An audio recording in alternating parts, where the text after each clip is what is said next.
Welcome to Artscape. I'm your host, Bill Harris, and today we have a great show for you. We're going to learn about painting, framing, and running a gallery by somebody who's an expert at all three. Today I'm here with Cheryl Bosch. Cheryl is the owner of Frame Designs on College Avenue. You're a painter. You also are a member of Brushstrokes Gallery. Yes. So what do you call yourself? Are you a framer who paints, or are you a painter who frames, or what are you? Who can define? Yeah. You know, art is my passion. I make a living in a frame shop. I love that too. Right. So. And we're going to talk a lot about that today. We're going to talk about your art and also framing, because you are an expert at that. And so how'd you get here? How did you end up being an artist? I think from the time I can remember, I've always loved arts and crafts, drawing, painting, things of that nature. From 9th grade, I started taking private lessons and had an interest in art and pursued that as much as I could and just kept going. Right. And when did you start showing sort of professionally, like getting paintings out there? Because as long as I've known you, you've had paintings, being shown in Fredericksburg. Well, my paintings are actually relatively new. I started my master's degree in 01, it might have been 2000. But at that point, before then, I was a pastel artist. I drew in graphite, I did drawing. You said you got a master's degree? From VCU. Okay. As a fine art major? And as a fine art, it's a Master's of Interdisciplinary Studies. Okay. So I was able to major in painting and also photography. Right. It was a great program that met up here. I didn't have to go to Richmond. Yeah. I could take the classes after work. Okay. And now at this point, you're working at the frame shop? Frame shop. Okay. I've been there since 1986. Wow. So. Okay. Yeah. So were you framing before you were making art, or how did that work? Well, I was framing before I was showing my own artwork. Gotcha. Right. Right out of college, I have my undergrad degree is in art education. Okay. When I went to school, my practical father kind of talked me into, you need a backup. Right. And I realized I loved teaching, so it was really kind of good that I went for the art education degree instead of just the fine art. And I pursued that for a little bit. When I moved to Fredericksburg, I landed in frame designs, right. Thank goodness. But yes, I've been framing more than I've been. And actually, I think that's probably a great way to start in the art world, is frame, because you must see a lot of different art, right? And a lot of different styles. Yes. And again, we're gonna get into that a little bit later with all the framing. But as long as I've known you, you've always taken a lot of classes, even still to the day, right? You take classes. I love them. Yeah, and I think what's interesting about you, and I teach, but I also point out to my students, I think it's good to learn from a lot of different artists, because everybody does it differently, and nothing's the right way. I so agree. Agree. But I think you're pretty good at that. I think you take a lot of different lessons from different artists and seem to incorporate them.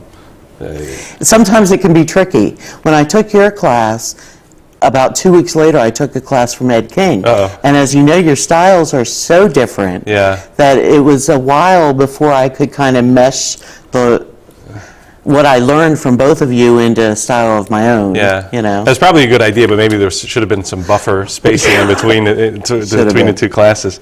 So, one of the things I've always noticed about you too, your art is constantly changing. Every year it seems a little bit different.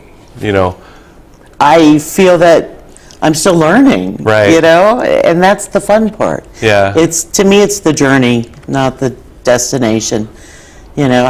Someday I hope to think of myself as, I've learned everything, but then what? Right. I think you have to keep learning all your life. Yeah. So, you run a pretty busy business. So why paint? It seems like the framing is probably enough, and it's probably hard to squeeze in the painting at times, I would think. Sometimes it is, and when there's a pressure of a show, or I want to get something new at the gallery I'm a member of, that's a little bit of pressure, but honestly, I can't imagine people that don't have art in their lives. That's actually, that's actually the answer there. If you ever want to know if you have an artist on your hands, if you have a child who's an artist, The answer to that question is, why do you paint? You have to do it. The artists have to do it, and I think people that don't create don't appreciate that, or don't really fully understand that. I also know you spend a lot of time doing life drawing classes, right? You still, and what do you think the value of those are? Well, anytime you repeat or continue to practice anything, and life drawing, because of I love portraits, I love figures, I love painting them, that's just adds to the soup that will define my art. Right, and it's clear that you like figure, because most of your paintings have figures in them. Or faces. Or faces, right. Yeah. And do you think that, in my opinion, that's one of the most challenging things to do, is if you can do people, and I say this a lot, I think if you can do people well, and you can do them very well, you can do anything. You can do anything. I mean, do you think that? I don't, because I love doing people so much. Right. To me, a landscape with trees and leaves and grass, oh my goodness, that's way more challenging, because I don't love it as much, and it's harder for me to complete the painting, to do it how I like it, whereas a face, I'm just drawn to it. Yeah, and I think it's important. We always have to paint what we love. And we say that in class a lot, like, you got to paint what you love, whatever it is. What do you like besides doing people, or is it just people? Well, I like still lifes. Right. When the light catches something, a little shine off of something, that, to me, it can be anything. It's not, there's not one subject that excites me. You can glimpse a little something, and there, you got to paint it. Right. So how do you decide what you're going to paint next? You just sitting at home, watching TV, reading a book, and say, I mean, well, I work from photographs a lot, and I take the photographs wherever and whenever. My camera's always in my purse. When I'm out and about, I'll snap a shot if I see something, and I also will hire models occasionally and take some portraits or some photographs. And then either something, I'm remembering a photograph I took and I know I need to paint that, or I will look through my stash of photos on the computer and go for one. So you draw from life, paint from photographs. Right. Okay. Hey, stick around. We're gonna break for commercial. We're gonna be right back, and we're gonna talk about Cheryl's paintings. And this is Artscape.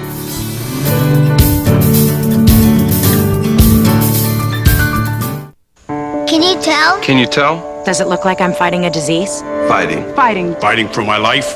Like my life expectancy is shorter than yours? There's no outward sign. But we're battling every day. Every day. Every day. Worrying, testing. Treating. Fighting. Diabetes. Diabetes has been called a silent epidemic. It's time to call it out for what it is. This is Brett Michaels. Join us. Choose to share, act, learn, and give. Help us stop diabetes.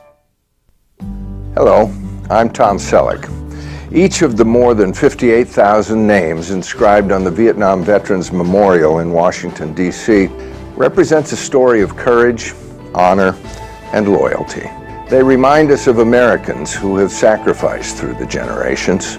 Join me in a new campaign to build an education center in Washington to ensure that the values of those who sacrificed are never forgotten. Thank you. Okay, guys, ready? Here we go! Let's smile and brush our teeth twice a day, every day. Let's smile and floss our teeth once a day, every day.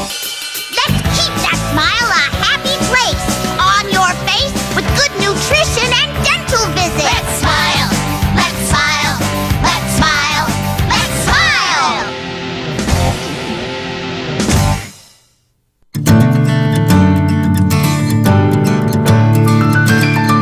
Welcome back to Artscape, and I'm here with Cheryl Bosch, and we're going to talk about your paintings, specifically about your paintings. So you brought a great assortment of paintings here, so we have the big one right behind us here. So let's talk about this. Where did the idea come from, and how did it get to this point?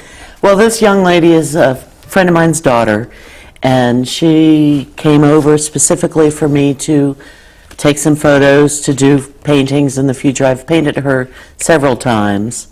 And this particular one, I love the way the light, she was almost backlit. Yeah. It just worked. Yeah, definitely. Yeah, that's great. Now, this is oils? Yes. Because you bounce around a little bit. You use oils, acrylic, pastels, right? I do. Yeah. I do.